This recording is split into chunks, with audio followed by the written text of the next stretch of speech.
გაინტერესებს როგორ მივედი ამ სერიალიდან. მაშინ დარჩი ვიდეოს ბოლომდე და ნახე როგორ ვქნი ახალ ქართულ თამაშს.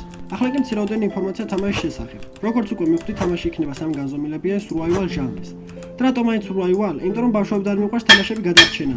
სხვა უკეთეს ახსნას ნამდვილად ვერ ვიპოვო. ეხლა კი სანამ გადავიდოდეთ ძირითად ნაწილზე, შეგახსენე, გამოიწერე არხი და მოიწონე ეს ვიდეო. შენამით არაფერს დაკარგე. მე კი დიდ мотивაციას მომცემ, რომ უფრო ხშირად გავაკეთო მსგავსი კონტენტი.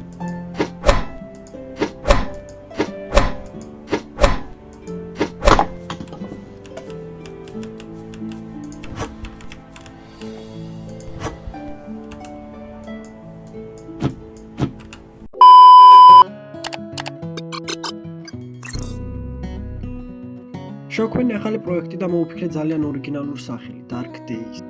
დავალოდე რამდენიმე წამი პროექტის ჩატვირთვას და დავიწყე ეგრევე პირველივე ნაბიჯების გადადგმა.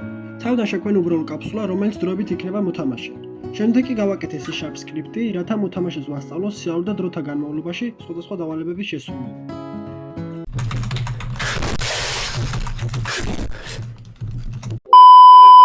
ესეც ასე, კოდი იდეალურად მუშაობს. ახლა უკვე შეგვიძლია როგორც მოთამაშის მარტო კლავიატურით, ასევე კამერის კონტროლი მაუსით.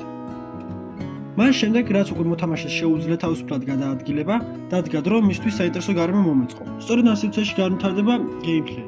რა თქმა უნდა, ეს ყველაფერი დროთა განმავლობაში დაიხვეწება და განამაზდება, მაგრამ სანამ ეტაპამდე მივვალთ, რომ სერიოზულად დავიწყოთ გარემოს დიზაინზე მუშაობა, ჯერ კიდევ ბევრი რამეა წინ გასაკეთებელი. ამიტომ ჯერჯერობით იყოს ეს ყველაფერი ასეთ მდგომარეობაში.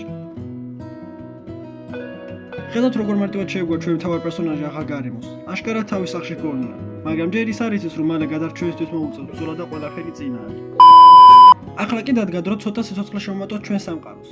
ამისთვის ამაზე უკეთეს ვერაფერი მოვიფიქრე. ამიტომ განვუწერე ეს კურტლის მოდელები, ხოლო მათი დამატება ჩემი აზრით თამაშს უფრო ბევრად ცოცხალს და საინტერესოს გახდის. მართალია მხოლოდ პატარა დეტალია, მაგრამ სწორედ ასეთ პატარა დეტალები ქმნის ნამდვილ თამაშის ატმოსფეროს თამაშებში. ისინი ახლა მშვიდად დარბიან, თითქოს ყველაფერი რიგზია, მაგრამ ეს მხოლოდ დროებითია.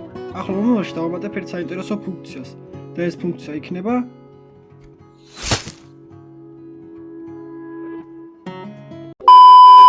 ეხლა კი 10,000 ლარიანი შეკითხვა თქვენს ეკრანებზე. შეკითხვა მდგომარეობს შემდეგში. რა სჭირდება ყველა სრულყოფილ თამაშს?